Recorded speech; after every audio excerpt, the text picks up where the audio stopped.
Just imagine a world where your money goes in to clock in for you. I'd say you're living a pretty good life, right?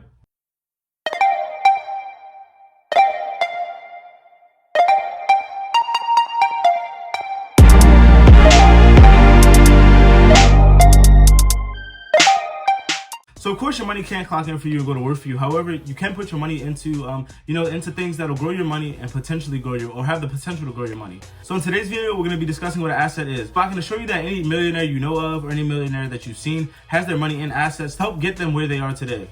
Hello everyone and welcome back to the channel. For those of you who don't know me, I'm Tyler Rice, a business and finance student, and I post financial content weekly. So I make these videos to give those who don't have the same access to education I have information regarding finance. Now with that being said, of course, I'm not a financial advisor. I'm simply a random guy on YouTube sharing my thoughts and opinions regarding finance. As always, can you please like and subscribe? It certainly helps out the channel, and don't be afraid to leave a comment either. So recently I've been getting some DMs, messages, and even some comments, asking to go over, the basics of accounting and investing. And I certainly understand why. Lately, I feel like I've definitely been moving a lot faster than I should be.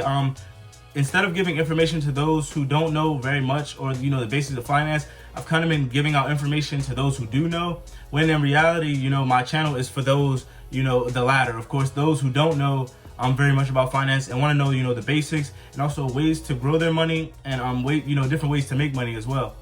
As of late, I know it definitely seems like I may have been speaking a foreign language to some of my viewers, and I truly apologize for that. These next few videos, I'm going to be going over, like I said, I'm going to be going over the basics, but it's going to be kind of like a series, like investing / accounting 101 type stuff.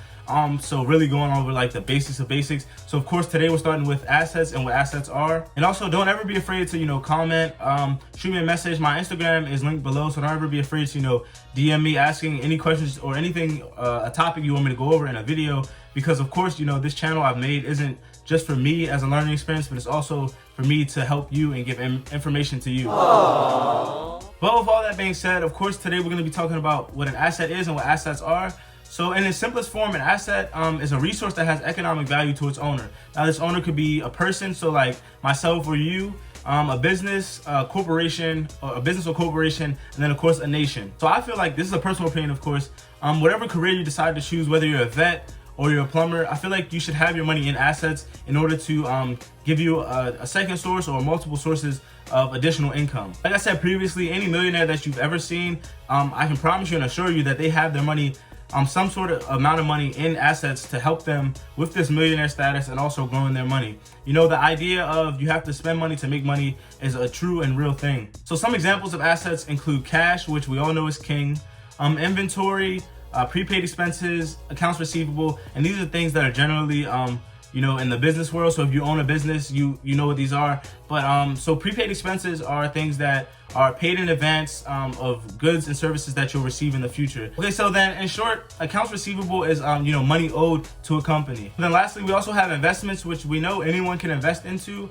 This also is not limited to investing in the stock market. This could also be real estate, and then also investing in business startups. So now we can and we'll break these things up into two categories, which are intangibles and then tangibles. So intangibles meaning things that don't have physical form, so like the prepaid expenses, and then also accounts receivable. And then the tangibles are the things that of course have the physical form, so like cash, and then certain investments like real estate. So in order to have money to purchase these assets or put money into assets, you have to, and I've said this in plenty of videos before, you have to limit your spending on liabilities. So of course the Jordans, the Supreme, the Gucci, the Louis, the Yeezys, all of it, right? And this also includes the Lambos. Now I'm not gonna lie to you all, I'm not giving up my Lambo. That's just me.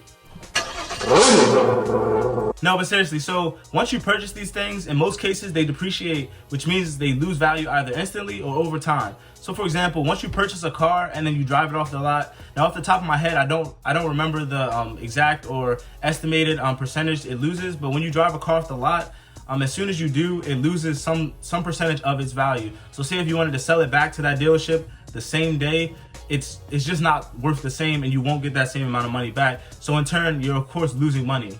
Now for shoes, in some cases, in a lot of cases, most of us are purchasing these shoes to wear out. Not all of us are sneaker resellers, and of course sneaker resellers is a business, or being a sneaker reseller is a business, and that's a different case. You know, when you're purchasing a sneaker at a certain price and then you're reselling it at a different price point, like it's really, well, it's like the sneaker market is just like the stock market in a sense. But of course, this is not advice. I'm just laying out what an asset is and ways to invest in assets and ways to have money for assets. You all can always do what you please with your money. So now that we spoke a little bit about assets and what they are, you know, really going over the basics of it, I want to, of course, give you a more detailed example of an asset and how to use it. So purchasing a home can be a wonderful asset to have. However, it can also be considered a liability, so an asset and a liability. But in this video, we're going to be speaking about, you know, how to use it as an asset. Okay, so say you end up purchasing a home, right? Now, this could be a single family home. However, in order to get the most out of your investment, you know, duplexes and up are generally just better for this. And for those of you who don't know, a duplex is a multi-family home, so a home that has more than one unit. And you know, in the case of a duplex, it's 2 units. But anyway, what I'm referring to, of course, is purchasing a home. Now, this home you purchase, you won't be living in, and I know that sounds kind of crazy. However, this home you end up purchasing or putting a down payment on, let's remember, you know, we're thinking about duplexes or more. But this home, you know, you'll use it to rent out to tenants.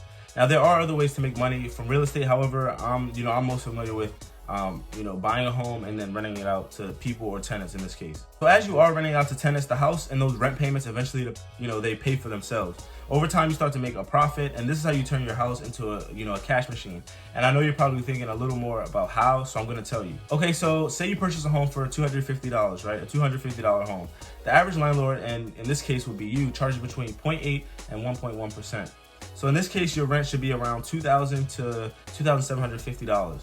And let's say your mortgage for, you know, per month is $1,000. But with that being said, the average monthly mortgage is actually around $1,030, so $1,030.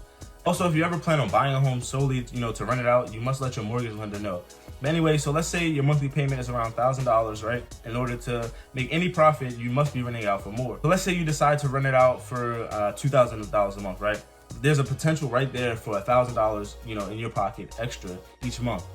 Now, because your tenants are renters, there are some things they're just simply not responsible for. Things such as repairs needed, you know, because of the age of the house, and then in some places because of utilities. So these costs, you know, they come out of your profit. Now, there are renters agreements with the landlord, can have them pay for various things. However, the overall financials of the house, you know, that's your responsibility. But let's say in an ideal world, you know, you take home that extra $1,000.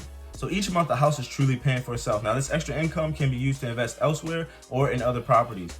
Eventually you could be living off homes you bought, right? Don't get me wrong, there is a lot more, you know, that goes into purchasing a home and also renting it out. But I just wanted to give you all an example of an asset and how to use it, you know, for those of you who may not know. Now, like I said earlier in the video, there are other assets that you can own in order to earn some cash flow. However, you know, I just wanted to give you a shorter and a little detailed example of an asset and how they work. You know, I hope I was able to provide you with some value today and some new information that you may not have known. And as always, I would like to leave you with a quote. There is no failure. You either win or you learn. Thanks for watching, and until next time.